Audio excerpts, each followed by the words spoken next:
Hi hello friends, എല്ലാവർക്കും നമ്മുടെ സുമി മൊഫാസ് മനസ്സിലോട്ട് സ്വാഗതം. അപ്പൊ നമ്മുടെ ഇവർ വിവാഹിതരായാൽ എന്ന പരമ്പരയുടെ ഇന്ന് വരാനിരിക്കുന്ന ഒരു ഫുൾ വിശേഷം നമുക്ക് കേട്ടാലോ. നമ്മുടെ വീഡിയോസ് ഒക്കെ നിങ്ങൾ കേൾക്കുന്നതിനോടൊപ്പം തന്നെ ഒന്ന് ലൈക്ക് അടിക്കണേ. കാരണം ഇതൊരു പുതിയ പരമ്പരയാണ്. അപ്പൊ എല്ലാവരിലും അത് കണ്ടൊക്കെ തുടങ്ങുന്നേ ഉണ്ടാവുള്ളൂ.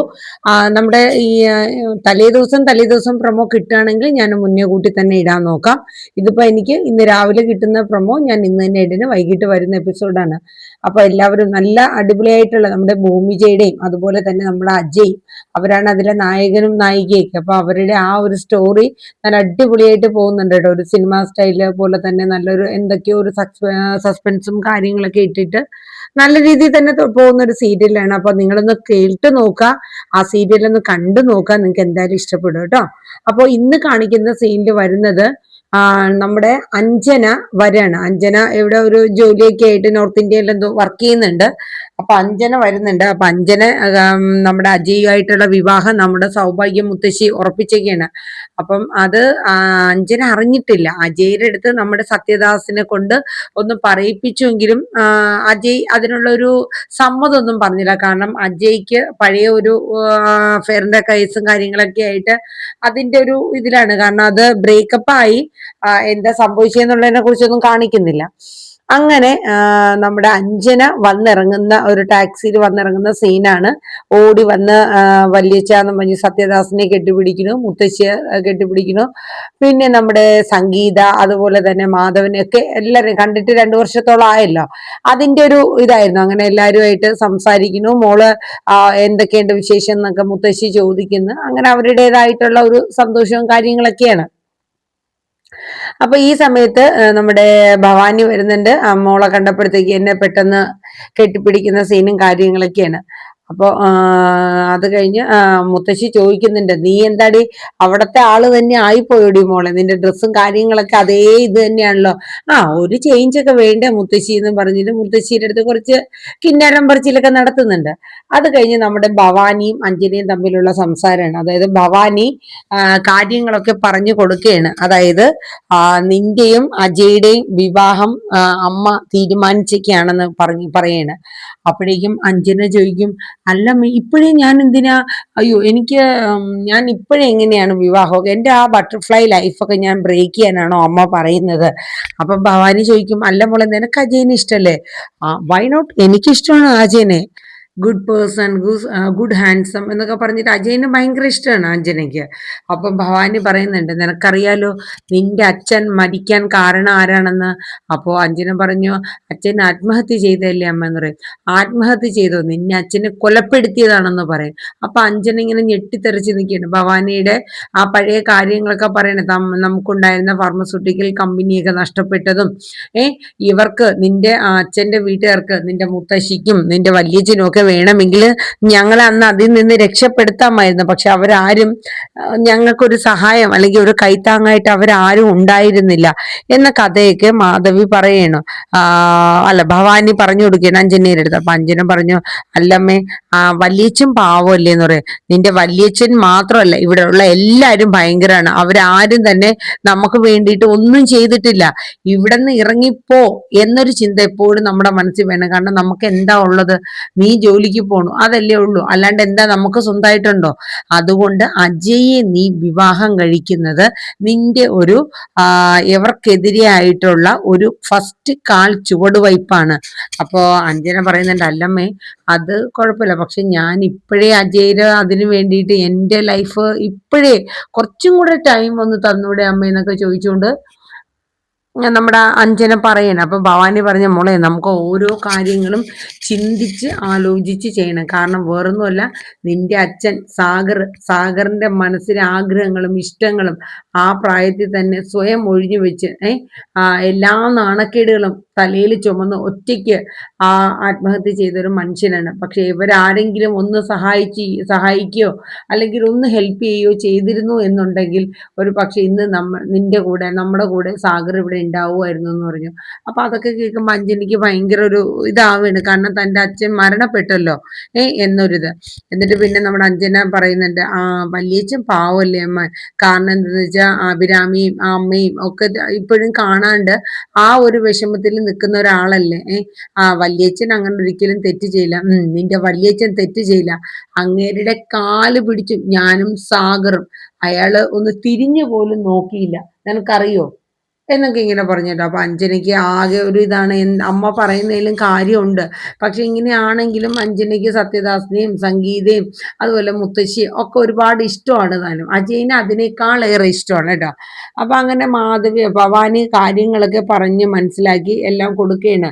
അവരോടുള്ള ശത്രുത ഇത്രത്തോളമാണ്, അത് വൈരാഗ്യം നിന്റെ ഉള്ളിൽ ഉണ്ടാവണം എന്നുള്ള രീതിയിൽ. അത് കഴിഞ്ഞിട്ട് പിന്നെ കാണിക്കുന്ന അഞ്ജനയുടെ ഏതോ ഒരു ബോയ് ഫ്രണ്ടിനെ വിളിക്കുന്നുണ്ട്. അതിന്റെ ഇടയിൽ ഭവാനി ചോദിക്കുന്നുണ്ട്, നീ ആരോടെങ്കിലും കമ്മിറ്റഡ് ആണോ എന്ന് ചോദിക്കുന്നുണ്ട്. അത് കമ്മിറ്റഡ് ആണ്, വരുന്നവരെയൊക്കെ ഞാൻ അക്സെപ്റ്റും ചെയ്യും, അവന്മാരായിട്ട് കറക്കുകയും ചെയ്യും. അല്ലാണ്ട് ഇതുവരെ ഞാന് ആരോടും എനിക്ക് അങ്ങനെ ഒരു പ്രണയമോ അങ്ങനെയൊന്നും എനിക്ക് ഇതുവരെ തോന്നിയിട്ടില്ല എന്ന് ഇങ്ങനെ പറയുന്നുണ്ട് കേട്ടോ.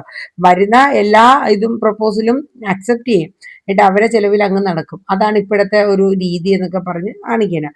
അത് കഴിഞ്ഞ് അജയ് രാത്രി ഡ്യൂട്ടി എല്ലാം കഴിഞ്ഞ് തിരിച്ചു വരെയാണ്.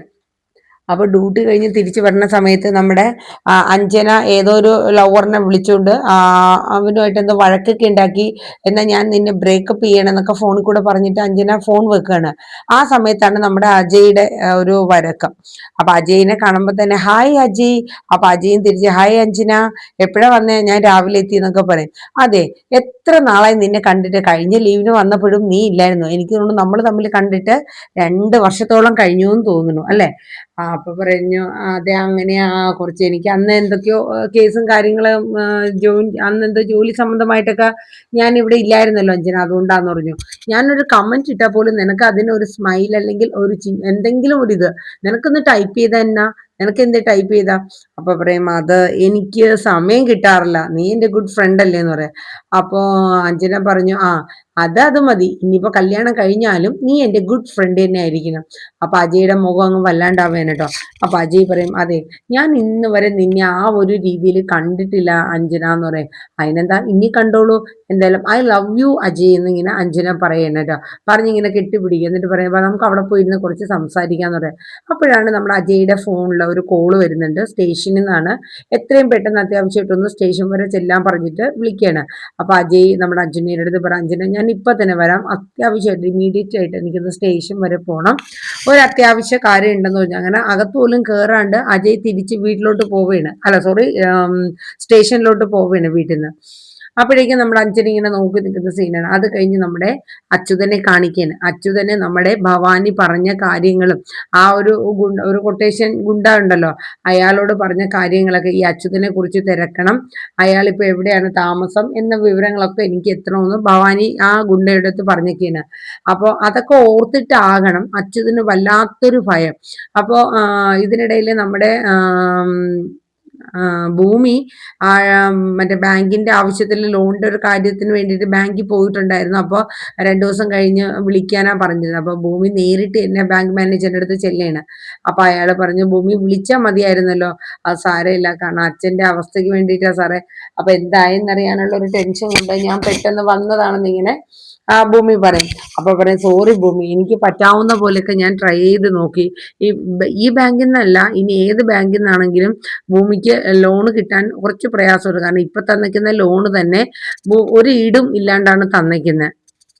അപ്പൊ അതിന്റെ മേലിൽ ഇനിയൊരു ലോണ് കിട്ടല് വലിയ ബുദ്ധിമുട്ടാണ് എന്നിങ്ങനെ ബാങ്ക് മാനേജർ പറയാണ്. വേറെ ഇനി ഏതെങ്കിലും ചാരിറ്റി ആയിട്ടൊന്ന് കോണ്ടാക്ട് ചെയ്തൂടെ എന്ന് പറയും. ഭൂമി അപ്പൊ കരയാണ്, കാരണം അച്ഛന്റെ ട്രീറ്റ്മെന്റ് അങ്ങനെ മാറ്റി നീട്ടിക്കൊണ്ട് പോകാൻ നമുക്ക് എന്തായാലും പറ്റില്ലല്ലോ സാറേ എന്നൊക്കെ പറഞ്ഞ് വിഷമിക്കുന്നുണ്ട് കേട്ടോ. അയാൾക്കും സഹായിക്കണമെന്നുണ്ട്, പക്ഷേ ഈ ബാങ്കിൽ നിന്നല്ല, ഇനിയിപ്പോ ഏത് ബാങ്കിൽ ചെന്ന് ലോണിന് അപേക്ഷിച്ചാലും ഭൂമിക്ക് ലോൺ കിട്ടാൻ കുറച്ച് ഇഷ്യൂസ് ഒക്കെ ഉണ്ട്. അപ്പൊ അതെന്തായാലും നടപടി ആവൂല. അപ്പൊ അന്നേ ദിവസം രാത്രി ഭൂമി നോക്കുമ്പോൾ അച്യുതൻ ഫുഡൊക്കെ കഴിച്ചിട്ട് മാറി ഉമ്മറത്ത് ഒരു ഇരുട്ടത്ത് നിന്ന് ഇങ്ങനെ എന്തോ ആലോചനയാണ്. അപ്പൊ ഭൂമി മനസ്സിലാലോചിക്കും, അല്ല ഇതെന്താണാവോ ഇന്ന് പതിവില്ലാത്ത ഇത്ര വലിയ ആലോചന, ഈ ആലോചന അത്ര നല്ലതല്ലല്ലോ, ഒന്ന് മാറ്റിക്കള എന്ന് പറഞ്ഞിട്ട് ഭൂമി പതുക്കെ മൈൻഡൊക്കെ മാറ്റിയിട്ട്, അതെ ഈ ഒരു ആലോചന അത്രയ്ക്ക് അങ്ങോട്ട് നല്ലതല്ലല്ലോ. അപ്പോൾ അച്യുതൻ പെട്ടെന്ന് ഞെട്ടി നോക്കിയിട്ട് ആ നല്ലതല്ല, ഞാനിവിടെ ചുമ്മാ നിന്നതാ. അത് നല്ലതല്ലല്ലോ. ശരിയാ ശരിയാ, നല്ലതല്ല നല്ലതല്ല എന്നിങ്ങനെ അച്യുതൻ പറയട്ടോ. അനുചേട്ടൻ ചോദിക്കും എന്ത് പറ്റി, എന്താ ഇങ്ങനെ നിക്കണേ? ഒന്നുമില്ല മോളിങ്ങനെ. എന്നാലേ അമ്മയുടെ അച്ഛന്റെ ആ നാടകം നിങ്ങൾ ആദ്യമായിട്ട് മിണ്ടിയതും കണ്ടതും ഒക്കെ ഒന്ന് കഥ പറഞ്ഞു തരാൻ പറയാം. അപ്പൊ അന്ന് പറഞ്ഞ ആ കഥ തന്നെ അച്യുതൻ മോളുടെ നിർബന്ധ പ്രകാരം വീണ്ടും പറയാണ്. ശീലാവതി എന്നുള്ള ഒരു നാടകം ഞാൻ കണ്ട്, അതിലാണ് ഞാൻ ആദ്യമായിട്ട് അവളെ സംസാരിക്കാനായിട്ട് നിന്റെ അമ്മ അംബികയോട് ഞാൻ പോകുന്നതും ആ കഥയൊക്കെ പറയാണ്. അങ്ങനെ അത് കഴിഞ്ഞിട്ട് നമ്മുടെ ഭൂമി പറയും അതെ, ആ ഒരു ക്യാരക്ടർ ആ സീരിയലിന്റെ ശീലാവതി സീരിയലിന്റെ ഇത് നിങ്ങൾ രണ്ടുപേരും കൂടെ അഭിനയിച്ച് കാണിക്കാൻ പറ്റുമോ എന്ന് ചോദിക്കുന്നത്. പക്ഷെ അന്നേരം നമ്മുടെ അച്യുതനൊന്നും പ്രത്യേകിച്ചൊന്നും പറയില്ല. പക്ഷെ അച്യുതൻ അപ്പോഴും ചിന്തിക്കുകയാണ്. അപ്പം അച്യുതൻ നമ്മുടെ ഭൂമിയുടെ അടുത്ത് പറയും മോളെ, ഈ ഇടയായിട്ട് എന്താണെന്നറിയില്ല, വല്ലാത്തൊരു ബുദ്ധിമുട്ട്, ഒരു എന്താ പറയാ, നമ്മളെ മനസ്സെല്ലാം കൂടെ കൂട്ടി ഇങ്ങനെ ഒരു ഒരു വല്ലാത്തൊരു വിഷമം. നമുക്ക് നമ്മുടെ പഴയ നാട്ടിലോട്ടങ്ങ് പോയാലോ? അപ്പോഴേക്കും ഭൂമിയുടെ മുഖം അങ്ങ് പാടേണ്ട. അല്ല, എന്ത് പറ്റി? എന്താന്നറിയില്ല, എന്തൊക്കെയോ ഒരു ബുദ്ധിമുട്ട്, എവിടെയൊക്കെയോ തോറ്റു പോകുന്ന പോലെയുള്ള മനസ്സിന്റെ ഒരു വിങ്ങല്, അങ്ങനെയൊക്കെയുള്ള കാര്യങ്ങൾ ഭൂമിയോട് പറയണ അച്യുതൻ. ഇത് കേട്ടപ്പോൾ ഭൂമി പറഞ്ഞു, അച്ഛൻ എന്തിനാ ഇങ്ങനെ അധികം വിഷമിക്കുന്നത്? ആ വിഷമിക്കേണ്ട കാര്യമൊന്നുമില്ല. അച്ഛനൊന്ന് ഹാപ്പി ആയിട്ട് ഇരുന്നാൽ മതി. അച്ഛൻ്റെ ഈ പൊന്നുമോള് കൂടെ ഇല്ലേ, പിന്നെ എന്തിനാണ് ഇത്ര സങ്കടം എന്നിങ്ങനെ പറയാം. ശരിയാണ്, നമ്മുടെ ഭൂമി എന്തിനും ഏതിനും അച്യുതനെ നെഞ്ചോട് ചേർത്ത് പിടിക്കുന്ന ഒരു മകളായിട്ടാണ് ഇത്രയും ദിവസം വരെ വളർന്നത്. ഒരിക്കലും അച്ഛനെയും അമ്മയും പാതി വഴിയിൽ ഉപേക്ഷിക്കാനായിട്ട് ഭൂമി ആഗ്രഹിക്കുകയില്ല, ഭൂമി അതിനെക്കുറിച്ച് ചിന്തിക്കുകയില്ല. അങ്ങനത്തെ ഒരു സ്വഭാവമുള്ള ആളാണ് നമ്മുടെ ഭൂമിയും, അതുപോലെ തന്നെ നമ്മുടെ അച്യുതനും ഒക്കെ. അങ്ങനെ അച്യുതന്റെ ഈ ഒരു സങ്കടം മാറ്റാനായിട്ട് ഭൂമി പല നമ്പറുകളൊക്കെ ഇടയാണ്. അച്ഛൻ വിഷമിക്കേണ്ട, പിന്നെ അച്ഛൻ്റെ സീരിയലിന്റെ കേസും ചിരിയും ബഹളം ഒക്കെ ആയിട്ട് കുറച്ചു നേരം അങ്ങനെ നൈറ്റ് പോവാണ്. അപ്പം അച്ഛന് വേണ്ടിയിട്ട് എല്ലാ ദുഃഖങ്ങളും സങ്കടങ്ങളും ഉള്ളിൽ ഒതുക്കി ആ ഭൂമി അതൊന്നും പുറത്ത് പ്രകടിപ്പിക്കാണ്ട് പോവാണ് കേട്ടോ. അപ്പൊ ഏകദേശം ആ സീനും കാര്യങ്ങളൊക്കെയാണ് ഇന്നത്തെ ഇവർ വിവാഹിതരായാൽ വരുന്നത്. ഇനി നാളെ നമുക്ക് കണ്ടറിയാം പുതിയ വിശേഷങ്ങൾ എന്തൊക്കെയാണെന്ന്. അപ്പൊ എല്ലാവരും നമ്മുടെ വീഡിയോസ് ഒന്ന് സപ്പോർട്ട് ചെയ്യുക, നിങ്ങളുടെ അഭിപ്രായങ്ങൾ കമന്റ് ബോക്സിൽ രേഖപ്പെടുത്തുക. അപ്പൊ എല്ലാവർക്കും നല്ലൊരു ശുഭദിനം പറഞ്ഞുകൊണ്ട് നിർത്തുന്നു. Tata, bye bye, take care, thank you.